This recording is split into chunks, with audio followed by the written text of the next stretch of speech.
Last year we had a flood on Labor Day weekend, so I'm grilling hamburgers with my family on a Sunday, and I get a call on my cell phone from a teacher who happened to be in the building, and she says there's 2 inches of water in the classroom next to me. So I immediately call Roger, our maintenance director, and I head right to the building, and we call everybody in, and we have these Zambonis that suck up water. Our Zambonis are going up and down the hallway. We are, trying to avoid electric cords and power strips that are floating in the water. I've got to call the teachers and break the news to the teachers that, the beautiful classrooms they've just spent the summer setting up have flood damage, and we're gonna have to reorder furniture and books and supplies, and they're not gonna be able to use their classrooms.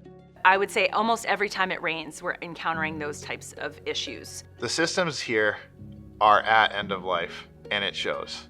The roofs are leaking. The maintenance staff is spending more and more hours each year keeping 70s equipment running. And replacing things in kind as they break is not a good long-term strategy for a building this large. We want our principal to be surprised by the education output, not by accidents, not by water in our schools, and she is wonderful. And we want her to focus on learning, not damage control to water in our schools. And then separate from the weather, of course, are our unit ventilators. So I would say once every couple of weeks there's an issue with a unit ventilator. Somebody says it's either too hot and they can't turn it down, or it's too cold and they can't turn it up, or there's a leak in the downstairs from the unit ventilator that was above it. So as part of my job, I do supervision and evaluation. So I like to be in classrooms to see what's going on with teachers and how they're doing with instruction. And sometimes when I'm in there, I have a difficult time in the back of the room hearing the teacher because the unit ventilators are so loud. Just that background noise alone can be really distracting to many students, not just students who struggle with attention. We have to create a distraction-free environment. We have to get kids to focus on learning. If we can create an environment where the kids have the right conditions, the right sound, the right lighting, and reduce any distraction possible,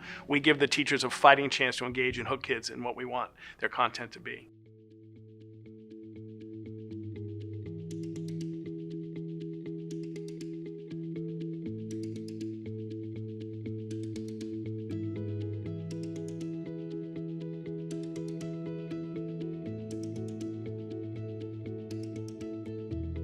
I used to wear one of those neck fans for the first couple of weeks of school because it would be so humid and hot in here. I haven't needed to use that since the start of school. We've had a situation where it did get a little warm last week, and I felt that relief, right? Where the thermostat still said 75 degrees. That feels warm, but when you take the humidity out, it really did make a difference. When we can kind of cool the environment, it's not only helping me, but I can tell it's helping the kids too. I'm not feeling like they're dragging as much. They're a little bit more kind of present and in the moment. They've got energy. In years past, I would have half a class say, can we turn the lights off?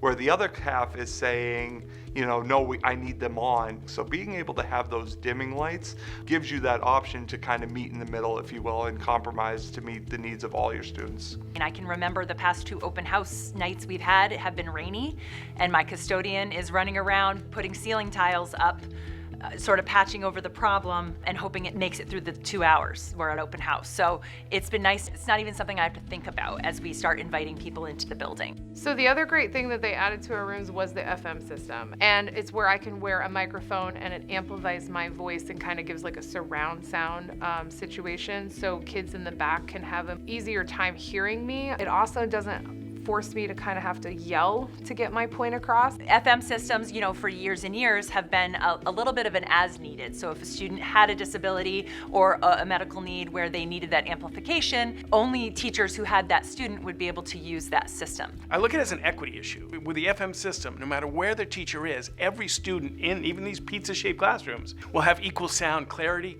and volume. I'm always trying to eliminate any of those obstacles that I can for the kids as best that I can. And I think this year I'm a lot more prepared to do that. And it was really cool. Someone came in and saw me yesterday and walked in and was like, oh, look, your room, the ceiling tiles, they're not yellow. They're it was just that wow factor, right? And it was almost like they don't wish they were back in middle school, but they were they seemed disappointed that they didn't get to be in this space. It's not just about, we're gonna put in new air.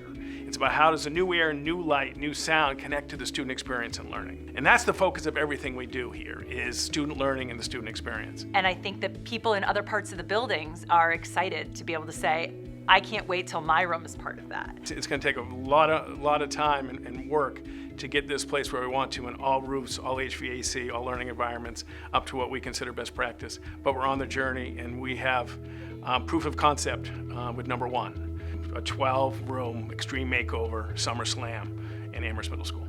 I'm just really excited that people are giving us a chance for our students to be able to love where they learn and love what they learn, so that they can be whatever they want and do whatever they want for years to come.